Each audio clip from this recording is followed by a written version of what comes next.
श्री मत्स्य पुराण कथा 175वां अध्याय। देवताओं और दानवों का घमासान युद्ध, मैं की तामसी माया और वागरी की उत्पत्ति और महर्षि उर्वा द्वारा हिरण्यकश्यप को उसकी प्राप्ति।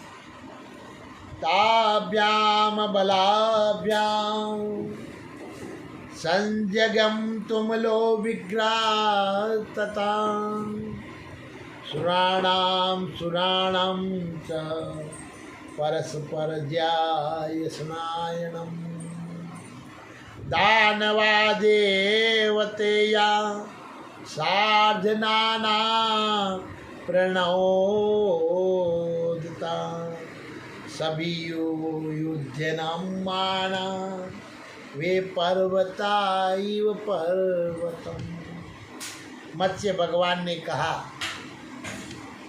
रविनंदन, तदंतर परस्पर विजय की अभिलाषा से देवता और दानवों की दोनों सेनाओं में घमासान युद्ध होने लगा। नाना प्रकार के शास्त्रों से लेस हुए दानवगण देवताओं के साथ युद्ध करते हुए और एक दूसरे से भिड़ गए। उस समय वे ऐसा प्रतीत हो रहे थे मानो पर्वतों के साथ भिड़ गए हो। देवताओं और असुरों के बीच छिड़ा हुआ वह युद्ध धर्म अधर्म, दर्प और विनय से युक्त होने के कारण अत्यंत अद्भुत लग रहा था।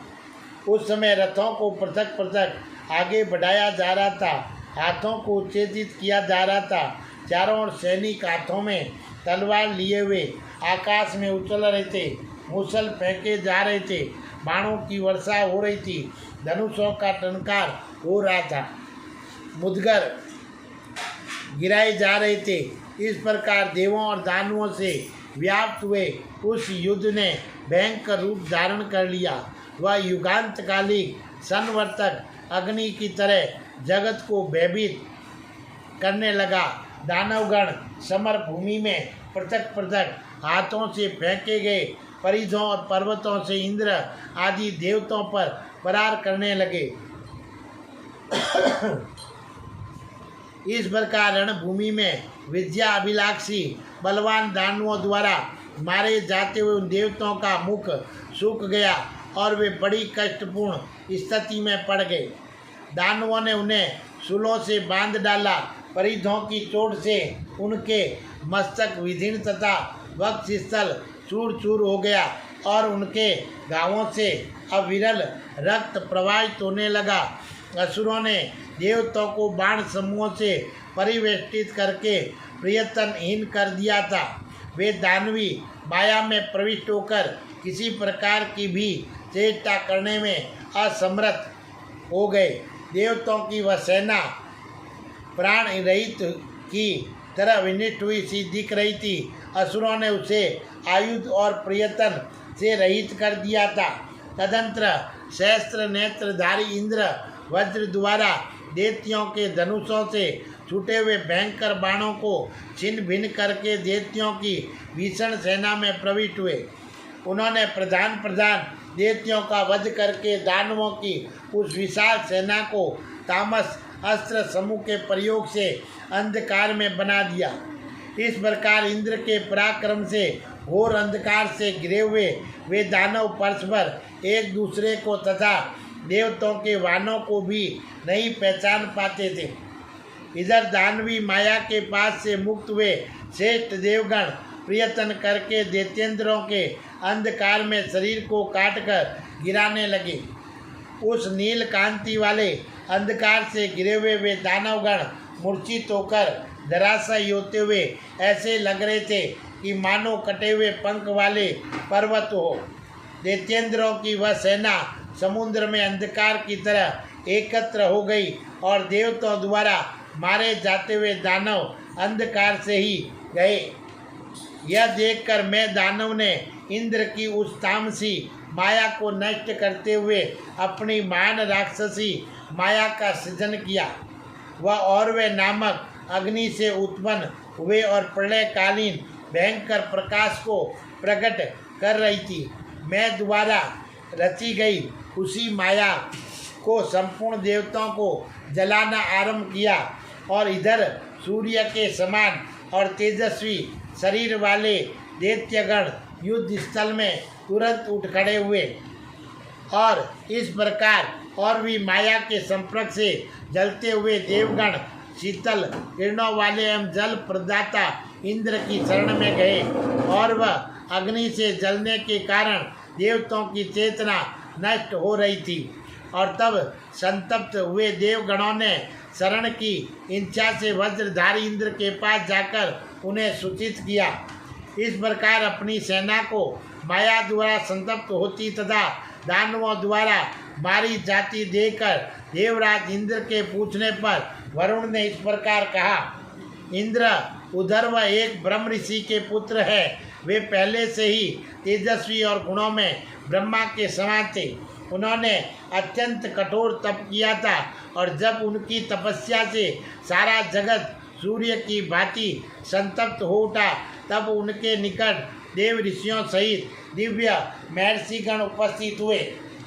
उसी समय वह दानवेश्वर हिरण्यकश्यप दानव भी पहुंचा। तब ब्रह्म ऋषियों ने सर्वप्रथम उन परम तेजस्वी पूर्व ऋषि को सूचना दी और फिर इस प्रकार धर्म युक्त कहा, ऐश्वर्यशाली उर्व ऋषियों के वंशों में इस संतान परंपरा की जड़ कट चुकी है। एकमात्र आप शेष है जो भी संतानहीन है। दूसरा कोई गोत्र की वृद्धि करने वाला विद्वान है ही नहीं।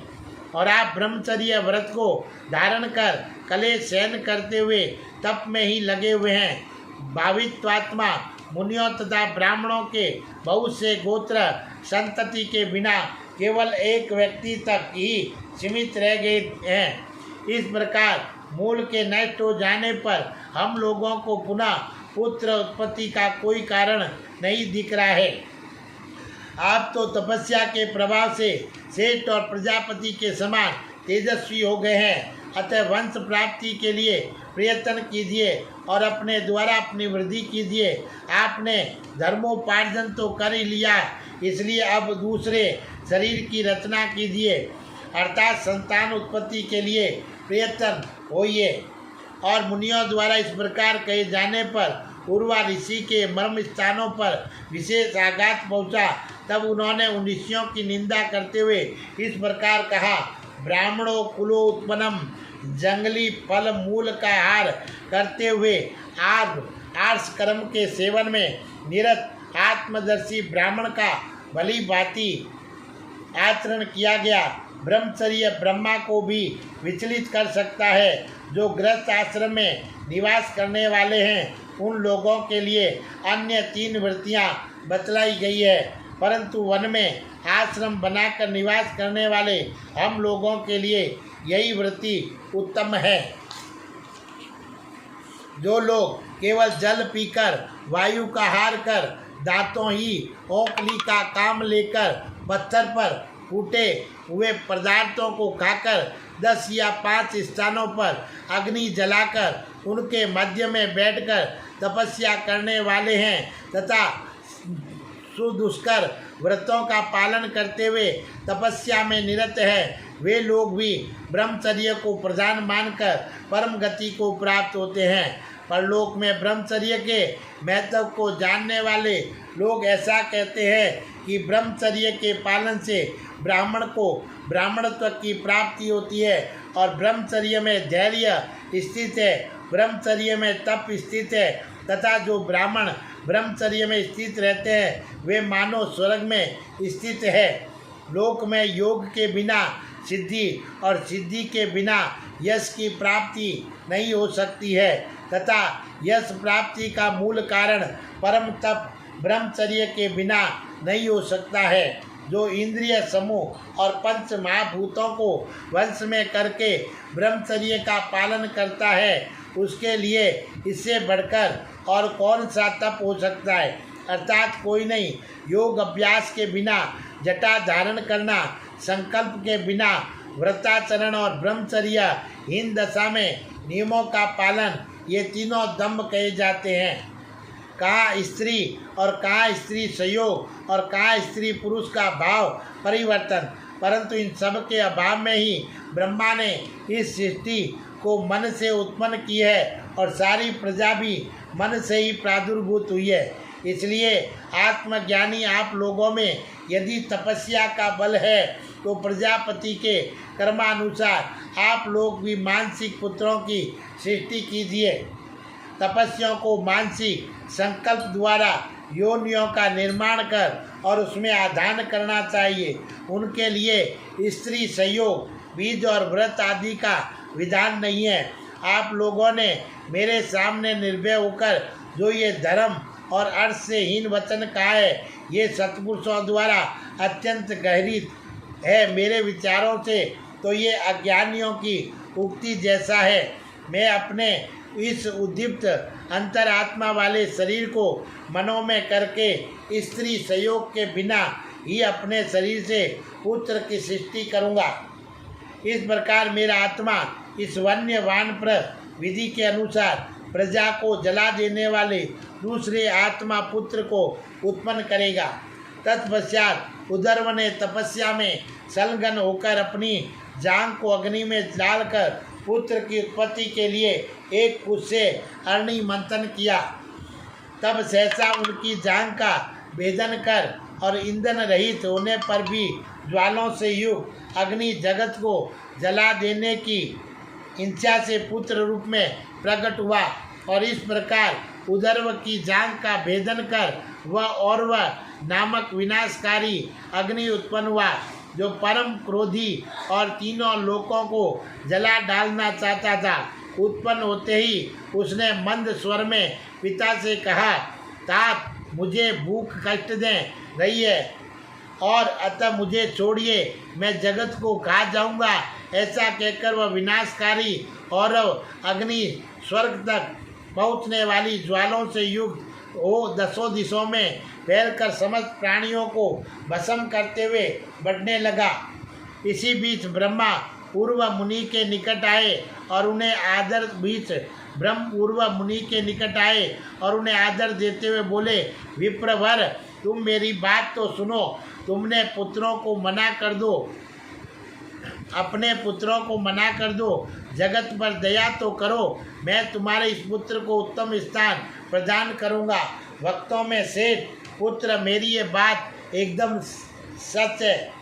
तो उर्वा बोले, भगवान आज मैं धन्य हो गया, आपने मुझ पर महान अनुग्रह किया, जो मेरे पुत्र के लिए इस प्रकार की बुद्धि दे रहे हैं। ये आपका मुझ पर परम अनुग्रह है, किंतु प्रातःकाल होने पर जब वह पुत्र मेरे पास आएगा तब मैं उसे किन पदार्थों से तृप्त करूंगा जिससे उसे सुख प्राप्त हो सकेगा। इसका निवास स्थान कहाँ होगा और इसका भोजन किस प्रकार होगा। मुझे आशा है कि आप इस मान तेजस्वी के पराक्रम के अनुरूप ही सब विधान करेंगे। ब्रह्मा ने कहा, विप्रवर समुद्र में स्थित वडवा के मुख में इसका निवास होगा और मेरे उत्पत्ति स्थान भूत जल को ये सुखपूर्वक पान करेगा। जहाँ मैं जल में हवि का पान करता हुआ नियत रूप से निवास करता हूँ, वही हवि और वही स्थान में तुम्हारे पुत्र के लिए भी दे रहा हूँ। पुत्र तत्पश्चात युगांत के समय ये और मैं दोनों एक साथ होकर पुत्रहीन प्राणियों को पितृ ऋण से मुक्त करते हुए विचरण करेंगे। इस प्रकार मैंने इस अग्नि को जल भक्षी और अंतकाल में देवता, असुर और राक्षसों सहित समस्त प्राणियों को दग्ध कर देने वाला बना दिया। ये सुनकर उर्व ने एवं मस्तु ऐसा ही हो कहकर ब्रह्मा वाणी का अनुमोदन किया। तदुपरांत ज्वाला मंडल से गिरा हुआ वे अग्नि अपनी कांति को पिता उर्व में नीत कर समुद्र के मुख में प्रविष्ट हो गया। इसके बाद ब्रह्मलोक में चले गए और वह उपस्थित सभी महर्षि और वह अग्नि की प्रभा का महत्व जानकर अपने अपने स्थान को चले गए। बोलिए ब्रह्मदेव की जय। तदंतर उस महान अद्भुत प्रसंग को देखकर हिरण्यकश्यप पूर्व मुनि को साष्टांग प्रणाम कर और उस स्वर से इस प्रकार बोला, भगवान ये तो अत्यंत अद्भुत घटना घटित हुई, सारा जगत इसका साक्षी है। मुनि श्रेष्ठ, आपकी तपस्या से पिता में ब्रह्मा संतुष्ट हो गए। महाव्रत, आप ऐसा समझिए कि मैं आपका तथा आपके पुत्र का भृत्य हूँ, अतः यहाँ जो कुछ कार्य हो उसके लिए मुझे आज्ञा दीजिए। मुझे अपना शरणागत समझिए, मैं आपकी ही आराधना में निरत हूँ। मुनिश्रेष्ठ, इस पर भी यदि मैं कष्ट पाता हूँ तो ये आपकी ही पराजय होगी। उर्वा ने कहा, सुव्रत, यदि मैं तुम्हारे गुरु के रूप में स्थित हूँ तो मैं धन्य हो गया और तुमने मुझ पर महान अनुग्रह किया। अब तुम्हें मेरी तपस्या के बल से जगत में किसी प्रकार का भय नहीं है। इसके लिए तुम मेरे पुत्र द्वारा निमित्त उसी माया को ग्रहण करो जो ईंधन रहित होने पर भी अग्निमयी और अग्नियों द्वारा भी दुर्धर्ष है। शत्रुओं का निग्रह करते समय ये माया तुम्हारे निजी वंश के वंश में रहेगी। ये आत्म पक्ष का संरक्षण और विपक्ष का विनाश करेगी। यह सुनकर दानवेश्वर हिरण्यकश्यप ने एवं मस्तु ऐसा ही हो यों कहकर उस माया को ग्रहण कर मुनिश्रेष्ठ उर्वा को प्रणाम किया और वह कृतार्थ होकर प्रसन्नतापूर्वक स्वर्ग को चला गया। वरुण कहते हैं, यही वही माया है जो असुर और देवताओं के लिए भी दुर्गम्य है। इसे पूर्व काल में उर्वा के पुत्र औरव अग्नि ने निमित्त किया था। उस हिरण्यकश्यप दैत्य के मर जाने पर निस्संदेह ये माया शक्तिहीन हो जाएगी, क्योंकि ये जिसके तेज से उत्पन्न हुई थी उन उर्वा ऋषि ने इसे पहले ही ऐसा शाप दे रखा है। अतः शक्र, यदि आप इसका विनाश करके सबको सुखी करना चाहते हैं तो जल के उत्पत्ति स्थान चंद्रमा को मुझे सका रूप में प्रदान कीजिए। जल जंतुओं से घिरा हुआ मैं उनके साथ रहकर आपकी कृपा से इस माया को नष्ट कर डालूंगा, इसमें संशय नहीं है। बोलिए श्री विष्णु भगवान की जय। हरि अनंत हरि कथाय अनंता, दीन दयाल जीवन निर्वंता, दीन दयाल जीवन निर्वंता।